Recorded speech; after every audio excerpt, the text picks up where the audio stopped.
സഖാവ് പി ജയരാജൻ എഴുതിയ സനാതനികളുടെ ഹിന്ദുത്വ വഴികൾ എന്ന ഈ കൃതി ഗവേഷണാത്മകവും വിജ്ഞാനപ്രദവുമായ രാഷ്ട്രീയ ഉള്ളടക്കത്തോടു കൂടിയതാണ്. ഇത് രചിച്ച സഖാവ് ജയരാജനെയും പ്രസിദ്ധീകരിച്ച ചിന്താ പബ്ലിഷേഴ്സിനെയും ആദ്യമായും അഭിനന്ദിക്കട്ടെ.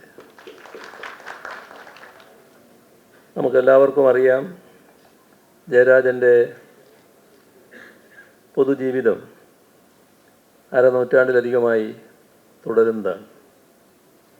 ആ പൊതുജീവിതം പ്രധാനമായും അടയാളപ്പെടുത്തുന്നത് തൊഴിലാളി വർഗ രാഷ്ട്രീയ പ്രവർത്തനവും അതിൻ്റെ ഭാഗമായി അദ്ദേഹം നടത്തിയ ആശയപരവും പ്രായോഗികവുമായ വർഗീയ വിരുദ്ധ മതനിരപേക്ഷ പ്രവർത്തനങ്ങളും കൊണ്ടാണ്.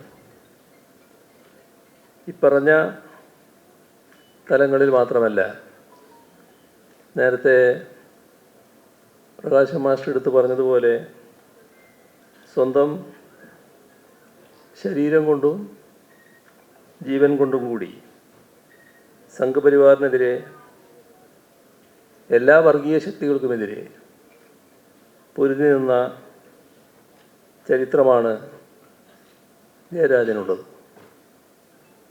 ഈ സഖാവ് സ്വശരീരം കൊണ്ട് അനുഭവിച്ച വ്യക്തിപരമായ ആക്രമണങ്ങളെ കൂടെ മനസ്സിൽ വെച്ച് നോക്കിയാൽ ഈ പുസ്തകം എഴുതാൻ ഈ ജീവിതം ബാക്കിയായി എന്നത് തന്നെ അങ്ങേയറ്റത്തെ യാദൃശ്ചികതയാണ്. അത് അറിയാത്തവരായി ആരും തന്നെ ഈ സദസ്സിലുണ്ടാവില്ല. ആ പോരാട്ട ചെറുത്തുനിൽപ്പ് പരമ്പരയിലെ ഏറ്റവും പുതിയ സംഭാവനയാണ് ഈ ഗ്രന്ഥം.